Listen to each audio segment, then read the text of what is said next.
Prensa Miami.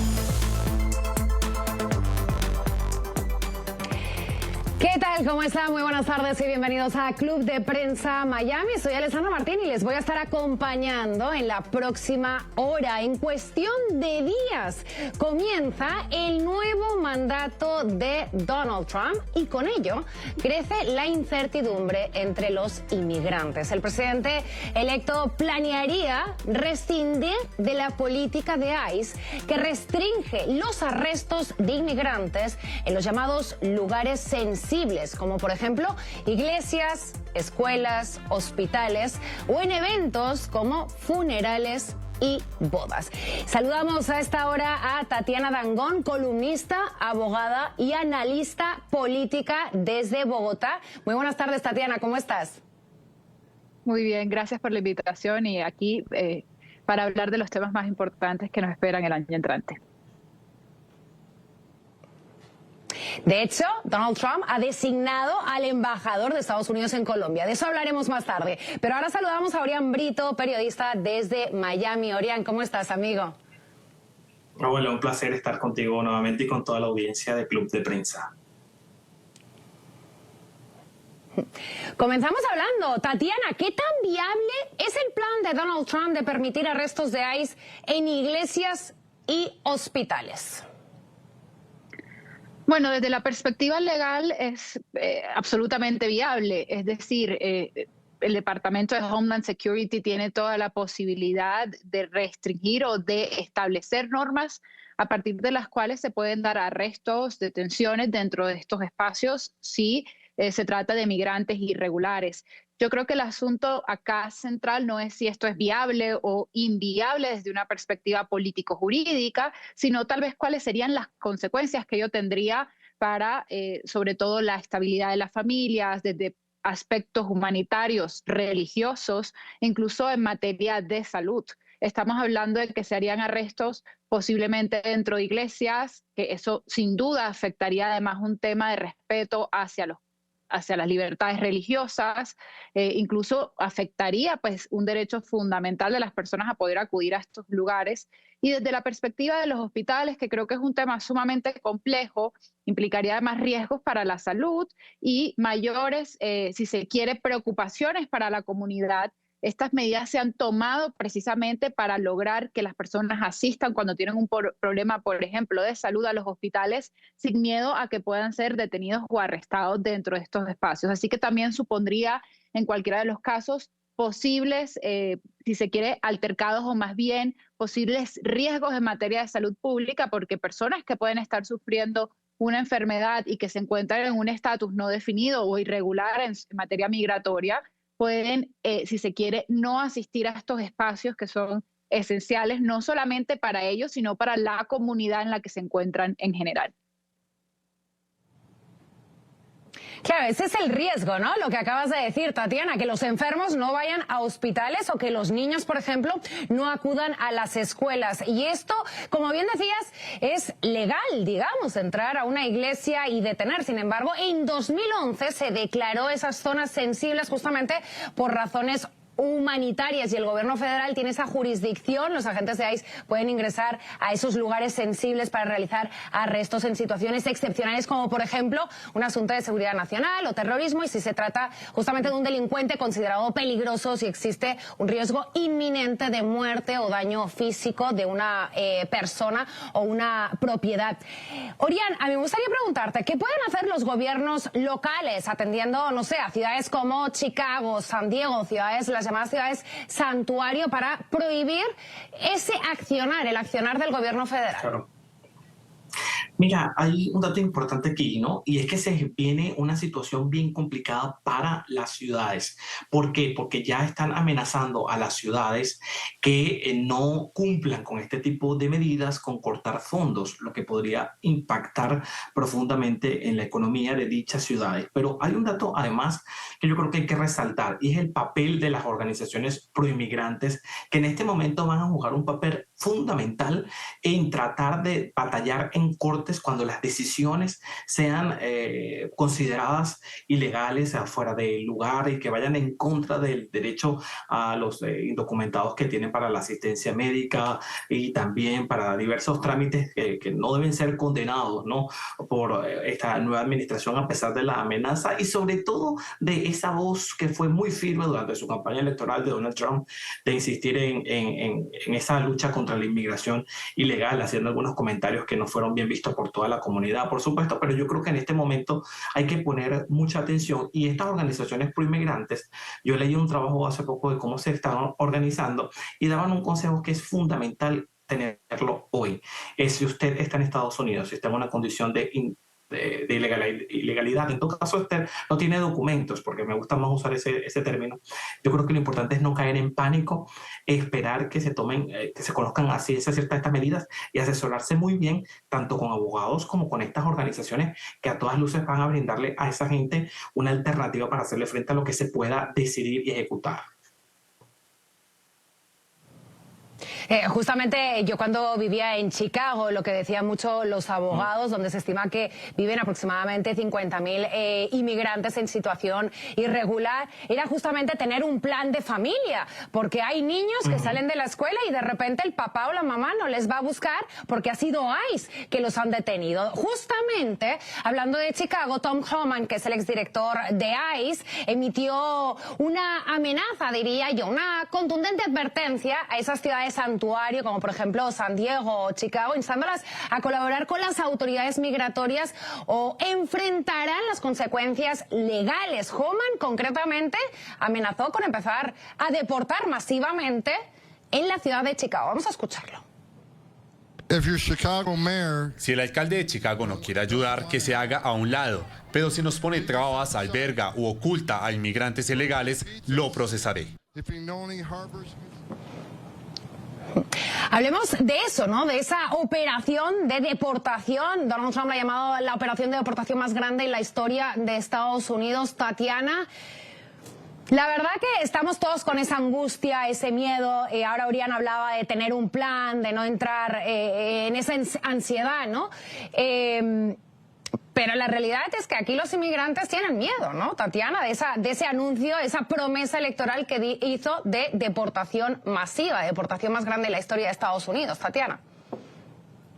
Por supuesto, yo creo que hay varios puntos que se pueden analizar acá. Desde la perspectiva de estas ciudades santuario, va a haber sin duda un asunto de choque desde la perspectiva federal con la estatal, y va a haber un choque que va a ser sobre todo frente a la política migratoria en aquellos estados y ciudades santuario, y que además están relacionadas particularmente por ser ciudades que además son demócratas.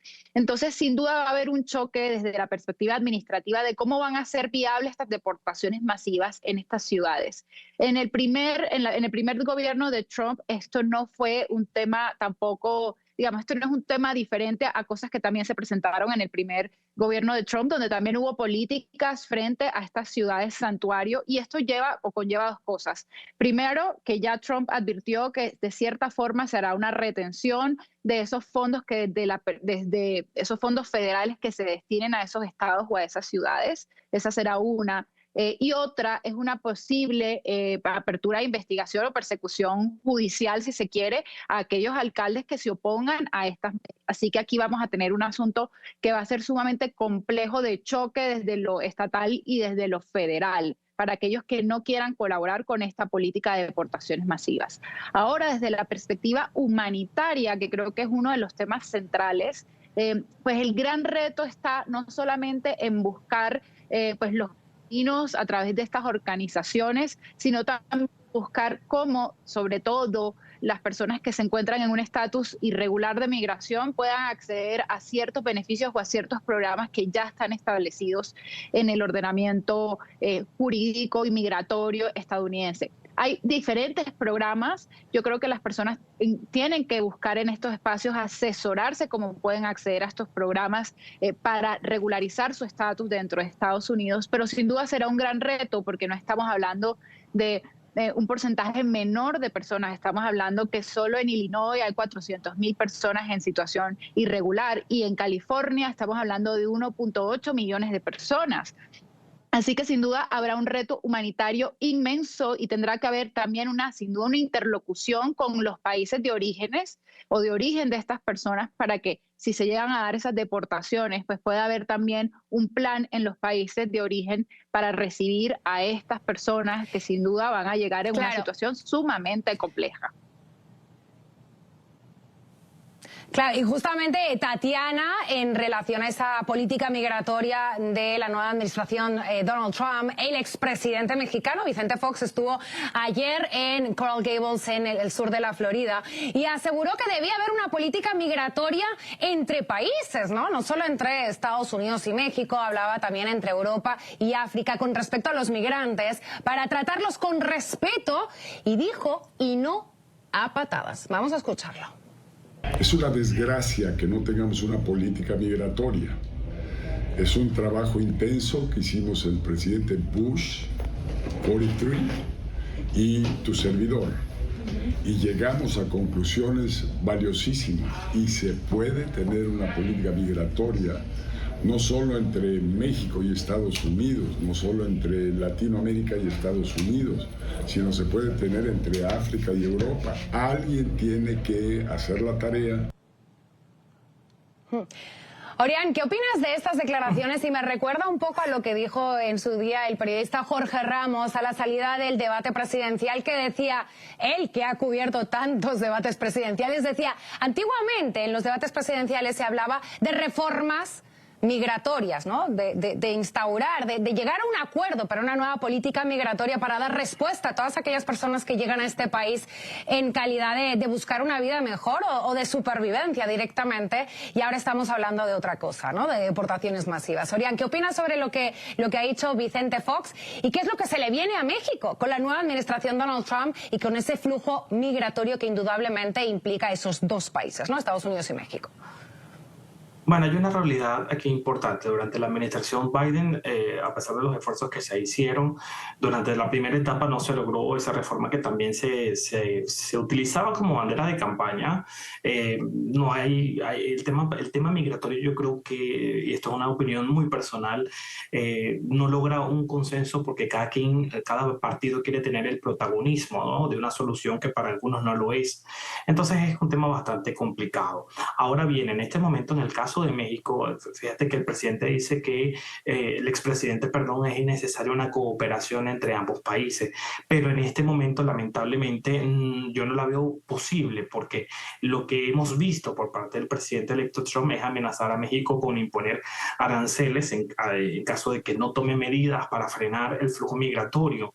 No existe esa voluntad por sentarse a conversar, por definir un programa conjunto, por garantizar no solo que ese flujo sea de manera controlada, porque, en fin, todo el mundo tiene derecho de salir de su país y buscar oportunidades en otros lugares, y el derecho al asilo es un derecho internacional, ¿no?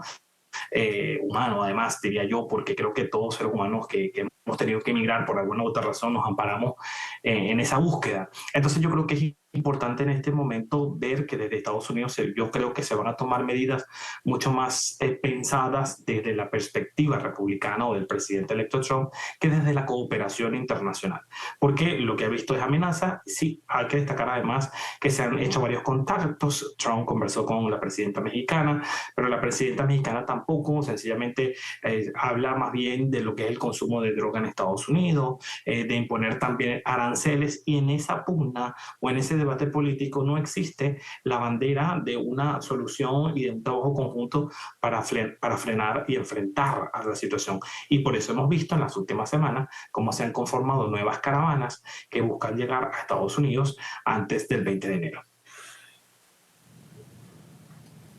Y en eso es muy importante las personas nominadas como embajadores de Estados Unidos en los países de Latinoamérica. De eso vamos a hablar más tarde, pero también de que el gobierno del presidente de Joe Biden ha permitido el ingreso a Estados Unidos de casi 6 millones de extranjeros que buscaban justamente lo que decía Orián, asilo u otros amparos migratorios. ¿Quién está más en riesgo de deportación? La respuesta en unos minutos después del corte de publicidad. No se vayan, aquí en Club de Prensa Miami. Ya regresamos con Club de Prensa Miami por NTN 24, el canal de las Américas. Continuamos con Club de Prensa Miami por NTN 24, el canal de las Américas. ¿Qué tal están? Seguimos con más aquí en Club de Prensa Miami. Son las 2:19 de la tarde, casi las 2:20 de la tarde de este jueves 12 de diciembre. Y como decíamos antes de irnos a esta última pausa publicitaria, el gobierno del presidente Joe Biden permitió el ingreso a Estados Unidos de casi 6 millones de extranjeros que buscaban justamente asilo u otro amparo migratorio, según un informe difundido por el Instituto de Política Migratoria. Los solicitantes de asilo que llegaron a la frontera sur de Estados Unidos y fueron dejados en libertad condicional para presentar sus casos, incluidos los que se realizan a través de la aplicación CBP One, representan el grupo más grande, con casi 4 millones de migrantes. Ahora bien, la pregunta, ¿quién tiene más riesgo de ser deportado? Consultamos con un abogado de inmigración del sur de la Florida y esto es lo que nos dijo. Son aquellos que ya tienen una orden final de deportación y tienen un documento I-220B. Son aquellos que ya agotaron todos sus procesos administrativos. En otras palabras, ellos hicieron sus apelaciones, las perdieron y tienen una orden final de deportación. Esos son los que tuvieran actualmente hasta con esta administración, con un mayor riesgo de ser deportados. Según el abogado José Guerrero, aquellos que tengan una orden final de deportación son los que están en riesgo de ser deportados independientemente de la administración, sea la de Joe Biden o sea la de Donald Trump. Ahora bien, según datos internos de ICE obtenidos por la cadena Fox News, vamos a ver la siguiente gráfica, porque 1,4 millones de inmigrantes indocumentados en Estados Unidos, ahí están, son los que estarían en riesgo de ser deportados y están por nacionalidades. Cuba, 42,000, El Salvador, más de 200,000, Honduras, más de 260,000. Estamos viendo otros países como Venezuela, 22,000, Haití, Brasil o China. China con 37,000. Sin lugar a dudas, las personas, el mayor número de inmigrantes que podrían ser deportados según este documento obtenido por la cadena Fox son los países de Centroamérica y también México. El Salvador, más de 200,000, Honduras, más de 260,000, Guatemala, más de 250,000 y finalmente México, más de 250,000. Esto es un documento obtenido, un documento interno de ICE obtenido por la cadena Fox News, que dice que 1,4 millones de inmigrantes estarían en riesgo inmediata de ser deportados, ya que un juez de inmigración habría ordenado deportarlos, pero no están bajo custodia de ICE. Son muchas personas, Orián, y también lo que hablaba con ese abogado de inmigración es que a partir de ahora, si los trámites migratorios eran lentos, a partir de ahora eso se va a agravar, ¿no? Sí, fíjate, hay un punto importante en toda esta, digamos, este análisis sobre quiénes estarían afectados. Y yo creo que este es el mensaje fundamental. Si usted cometió, por ejemplo, un delito, entró de manera irregular a Estados Unidos y cometió un delito, pues usted está en riesgo, indiscutiblemente, ¿no?, de pasar por una situación de deportación. Si usted cruza en las próximas horas, yo creo que también va a haber medidas mucho más severas para hacerle frente a la situación que se está presentando en la frontera inmigración vive un caos, no desde esta administración, yo creo que desde hace un buen tiempo. Y yo insisto en esto, hay una falta de voluntad por generar no solo un consenso para hacerle frente a la situación, sino también para agilizar. Nosotros quienes vivimos aquí en el sur de la Florida, conocemos gente que tiene trámites de asilo desde hace más de 6, 7, 8, incluso hasta 10 años. Y hasta hoy no tiene una llamada para defender su caso de asilo. Que muchas de estas personas también temen porque dicen, bueno, mi caso fue hace 10 años. ¿Cómo defiendo yo algo que me pasó hace 10 años y no está tan fresco ni en mi memoria, ni en lo que, digamos, en ese momento pasé? O las situaciones han cambiado. Entonces aquí hay un gran tema porque estamos viviendo una situación de crisis no solo para quienes ingresan de manera irregular, sino también para quienes están aquí dentro y han construido de alguna u otra forma su día a día en este país. Hay que ver un poco cómo va a ser este proceso de las deportaciones, porque fíjate tú que la administración Biden decía el fin de semana pasado que estaría, la semana pasada, que estaría conversando con varios países y algunos de estos como Bahamas, por ejemplo, que reconoció haber tenido el contacto, dijo que no podía recibir a migrantes deportados porque no tiene la logística para hacerlo. Entonces allí también hay otra situación internacional respecto a la administración que entrante y sobre todo respecto al tema migratorio y lo que quiere abordar, que sin duda sabemos que fue su bandera de campaña y lo va a ejecutar desde el minuto cero que tome el poder. Y hablando justamente de esas personas que van a ser muy importantes en esta administración, sobre todo para la comunidad latina, son los embajadores de Estados Unidos en el hemisferio. Hablaba Tatiana al principio de que me gustaría saber tu opinión, ya que tú estás en Colombia, de ese nombramiento por parte de Donald Trump, Daniel J. Newlin, como el nuevo embajador de Estados Unidos en Colombia. Y justamente muchos nominados salen de aquí, de Florida. Él ha trabajado en la oficina del alguacil en Orlando durante muchos años. ¿Qué opinas de este nombramiento, Tatiana? Bueno, realmente mucha más información de la que acabas de dar no se tiene en este momento sobre cuál sería su postura frente a la relación bilateral entre Colombia y Estados Unidos. Se sabe que la persona que designó a priori Trump para ocupar este cargo es una persona que fue cercana a su campaña, que de hecho hizo una donación de $1 millón a la campaña de Trump, así que seguramente será uno de sus aliados cercanos, lo que muestra que sin duda pues es una embajada que será muy importante para el gobierno de Donald Trump si se analiza desde ese punto de vista.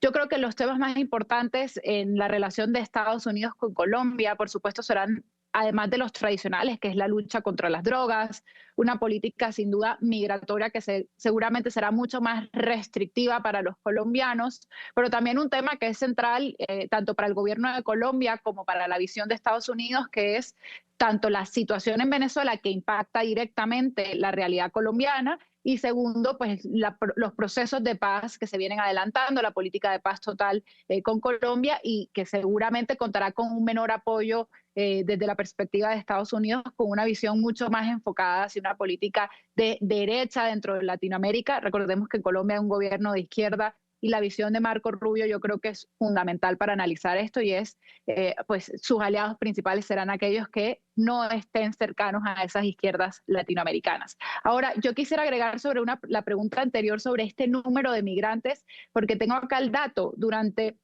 el gobierno de Biden, en la totalidad del gobierno de Biden, se deportaron 1.5 millones de personas, que es casi lo mismo que el número de personas que se deportaron durante el primer gobierno de Trump, y esto sería solo el número inicial de deportaciones que tiene prevista este nuevo gobierno de Trump en Estados Unidos. Es decir, la totalidad de personas que fueron deportadas durante el gobierno de Biden sería solamente, por decir, el porcentaje inicial que esperan deportar, por lo menos en unos primeros operativos de deportaciones masivas. Me hace gracia que comentes lo de Marco Rubio, porque la verdad, Marco Rubio tiene mucha presión por parte de nuestra comunidad de hacer un buen trabajo en esta administración, y justamente una de las cosas que destacaba Donald Trump sobre esta persona que será el embajador de Estados Unidos en Colombia es que demostró habilidades de investigación excepcionales, sacando a cientos de delincuentes violentos de las calles, incluidos aquellos involucrados en robos a mano armada, pandillas, tráfico de personas y tráfico ilegal de armas y narcóticos, justamente esa es la persona que va a enviar a Colombia. Sin embargo, la persona que va a enviar a México, pues es Ronald Johnson, que es un veterano de la CIA y es un ex boina verde. Él será el encargado de manejar pues esa crisis diplomática que parece que ya hay entre México y la futura administración de Donald Trump. Y Orián, yo he visto una fotografía que a mí me ha causado bastante gracia de Johnson, porque Johnson fue diplomático en El Salvador y justamente Johnson y Bukele estuvieron en Miami, Orián, en un famoso restaurante de Miami comiendo cangrejo. Eso nos puede indicar un poquito la relación de amistad que tuvo el ex embajador de Estados Unidos en El Salvador con Bukele, y que tras su salida tan solo fue embajador de El Salvador por 2 años. También se le condecoró con grandes honores en El Salvador. Y bueno, pues ahí están viendo esa fotografía. Orián, cuando has visto esa fotografía, ¿qué te ha parecido? Y sobre todo, ¿qué opinas de que él sea el nuevo embajador de Estados Unidos en México con esa nueva administración que entra en enero? Mira, más allá de la fotografía que demuestra indudablemente la relación entre ambos y el conocimiento que puedan tener uno del otro, yo creo que aquí en este caso es fundamental la relación con México. México es el principal socio comercial de Estados Unidos, pero más allá de la relación comercial hay otros aspectos importantes. Ya hablamos del tema migratorio, pero hay otro que no deja de ser importante, que es el tráfico de fentanilo, que preocupa mucho. Estados Unidos, en el caso de México, su presidenta Claudia Sheinbaum ha hablado de que Estados Unidos es el principal consumidor y eso sin duda estimula la producción. Por parte de Estados Unidos hay un rechazo a estas declaraciones y al mismo tiempo fíjate que no solo existe una tensión diplomática con la administración entrante respecto al tema migratorio, sino que también con la administración Biden recientemente hubo duras críticas porque el actual embajador de Estados Unidos en México criticaba que ese país no hacía lo suficiente para luchar contra el tráfico de drogas, y esto generó una situación allí incómoda entre las relaciones diplomáticas entre ambos países. Entonces yo creo que es fundamental tener una persona, digamos, con una postura firme frente a estas situaciones, y yo entiendo que muchas nominaciones giran en torno a la polémica, a lo que pudo haber hecho en el pasado, bueno, hay unas cosas que hay unas candidaturas que hemos visto, nominaciones que han caído por acusaciones serias, pero en este caso particular, yo creo que es fundamental que Estados Unidos juegue un papel mucho más protagónico en un país tan sensible y tan importante para la relación y para su estabilidad, no solo económica, sino al mismo tiempo para otras situaciones que vive el país, como lo es México. Entonces yo creo que es una nominación que yo particularmente le daría la oportunidad de ver cómo ejecuta este rol de embajador en un país tan importante, repito, como México, principal socio de Estados Unidos en temas económicos. Te referías a Matt Gaetz, que aparentemente ya tendría nuevo trabajo. Lo han contratado en una cadena de televisión para ser presentador. Y Pete Hegseth, que ahí sigue en la cuerda floja, pero de momento él sería el nominado por parte de Donald Trump para llevar a cabo o liderar el Pentágono. Vamos a hacer una pequeña pausa comercial, pero al regresar vamos a hablar de la inflación, porque repuntó de nuevo en noviembre en Estados Unidos hasta el 2,7%. ¿Qué significa eso? Lo comentamos en unos minutos aquí en Club de Prensa Miami.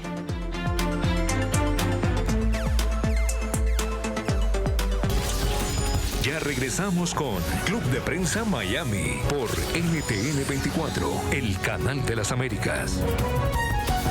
Continuamos con Club de Prensa Miami por NTN 24, el canal de las Américas.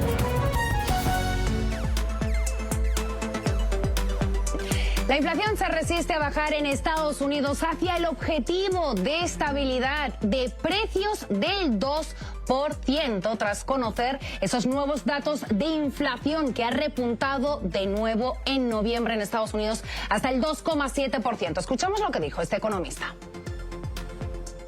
Creemos que la Reserva Federal todavía hará al menos un recorte de tasas más, pero a medida que nos acercamos a 2025, existe el riesgo de que la inflación no siga bajando. Los inversores podrían estar decepcionados de que el ritmo de la FED se desacelere un poco en términos de recortes, en particular si hay más aranceles y otros cambios de política que ayuden a acelerar la inflación en 2025. Por lo tanto, creemos que el informe del IPC, que se publicará mañana, será importante para los inversores, pero la verdadera historia no se conocerá hasta que entremos en el año que viene. Tatiana, justamente la inflación ha sido una de las causas de la victoria de Donald Trump en las elecciones. Cuando uno salía a preguntar por qué has votado por Trump, uno de los 3 tópicos que te decían era la inflación. ¿Qué ocurre con la inflación? ¿Es responsabilidad del gobierno federal o hay más factores externos? ¿Y qué va a ocurrir con la economía cara el nuevo año? ¿Cuál es el pronóstico? Bueno, la inflación ocurre por múltiples factores, uno de los cuales tiene que ver precisamente con el manejo que le dé la Reserva Federal, tiene que ver también con asuntos que tienen que ver con el mercado global, con el costo de la energía, en particular en Estados Unidos, con el costo de los alimentos y también, por supuesto, con los salarios de las personas que están ahí. Cuando estábamos hablando sobre uno de los temas esenciales de la economía de Estados Unidos y de las preocupaciones que tenían las personas en estas elecciones, precisamente eran los altos costos de vida que se estaban, por supuesto, afectando por la inflación y que eso sin duda favoreció a Trump dentro de estas elecciones. Lo cierto es que Trump tiene un grandísimo reto que es controlar esa inflación. Es un reto que no es fácil y es un reto que sin duda, a pesar de que las personas crean que el gobierno de Biden y de Harris no fue positivo, pues lograron controlar la inflación en un momento determinado y mejorarla frente a, además, un asunto que fue transversal a todo esto, que fue la pandemia.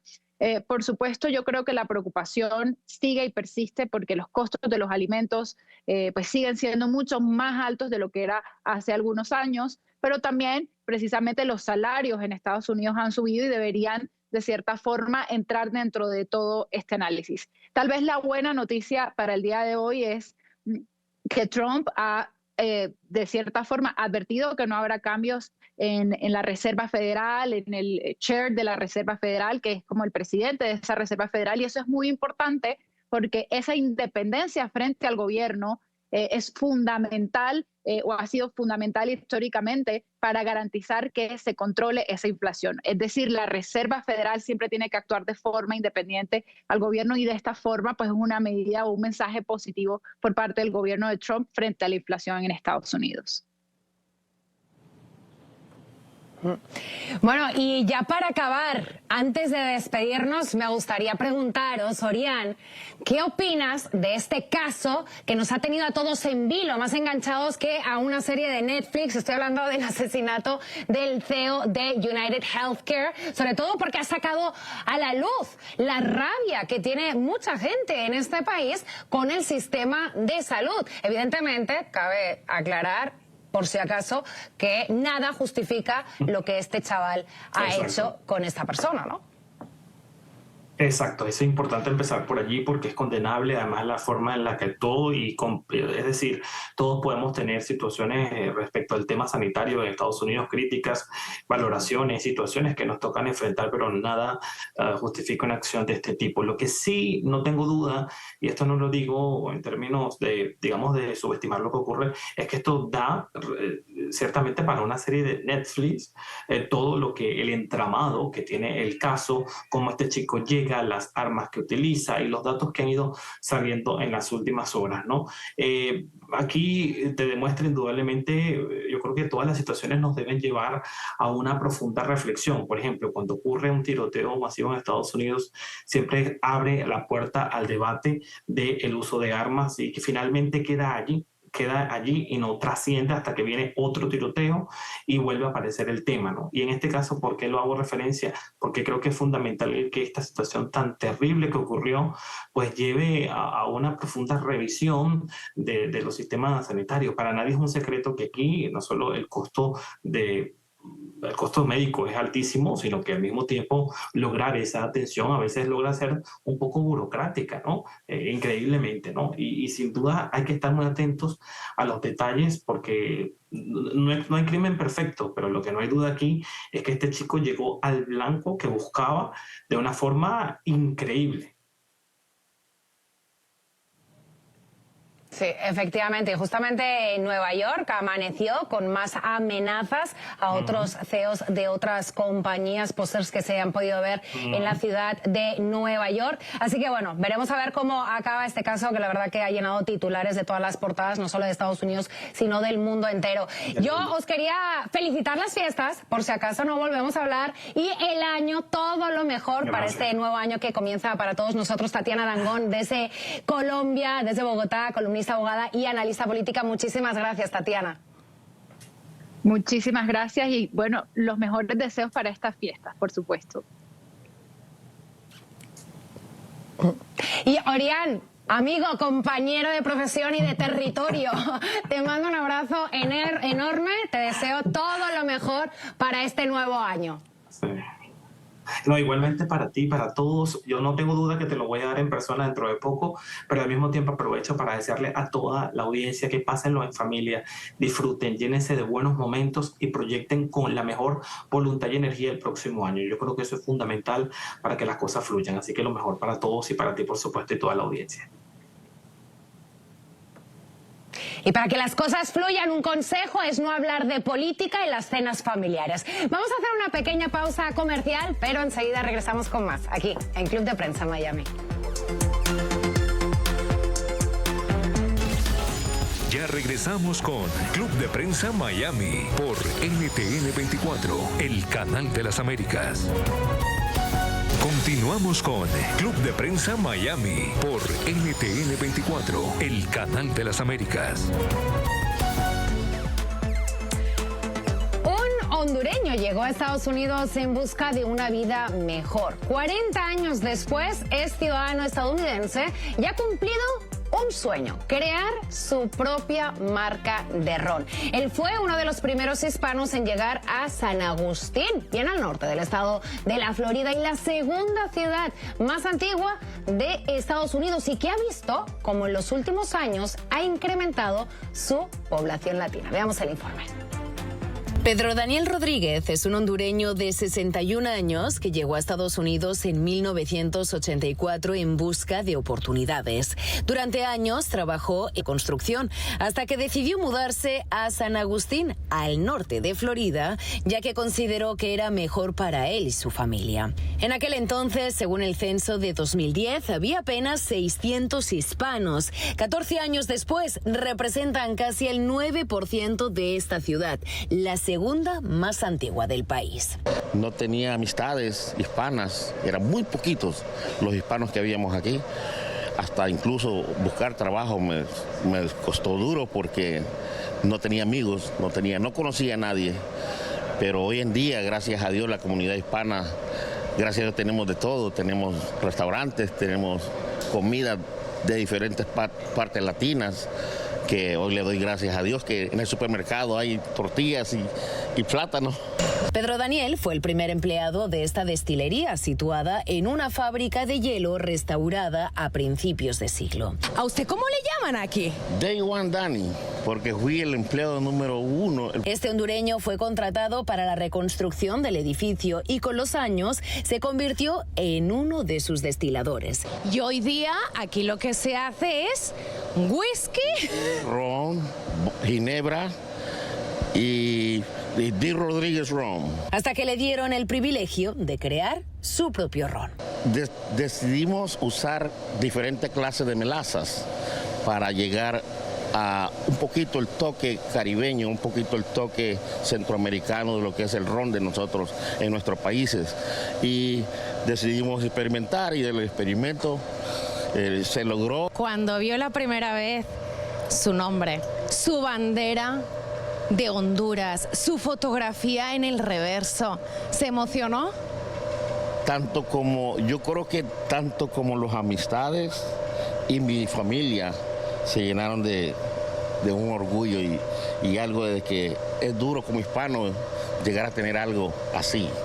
40 años después de abandonar Honduras, Pedro Daniel es ciudadano estadounidense y el pasado 5 de noviembre votó por primera vez. 40 años tardó ese inmigrante en convertirse en ciudadano estadounidense. Entró de forma irregular y ya puede decir que puede ejercer su derecho a voto. Así lo hizo en las pasadas elecciones y además ha podido cumplir su sueño de crear su propia marca de ron. Muchísimas gracias por habernos abierto las puertas de esa destilería y justamente vamos a quedarnos en San Agustín porque pudimos pasear por una de las exhibiciones más famosas del mundo. Estamos hablando de su Noches de Luces. Vamos a ver las siguientes imágenes. Se calcula que hay 3 millones de bombillas encendidas, prendidas por estas fechas en esa ciudad. Es una pintoresca ciudad de Florida que se ha convertido pues en un destino muy apreciado por los residentes y los turistas de todo el mundo. Está situada tan solo a una hora de Jacksonville y es conocido, como decía, por Noches de Luces. Millones de pequeñas luces blancas que crean ese ambiente mágico, como están viendo en San Agustín. Es una de las ciudades más antiguas de los Estados Unidos, fundada por los españoles en 1565. Y este evento ha sido reconocido internacionalmente, incluso por el National Geographic, como una de las mejores exhibiciones de luces navideñas del mundo. Esto es todo de mi parte. Soy Alessandra Martín y les invito a que sigan conectados a NTN 24. Que pasen un feliz jueves.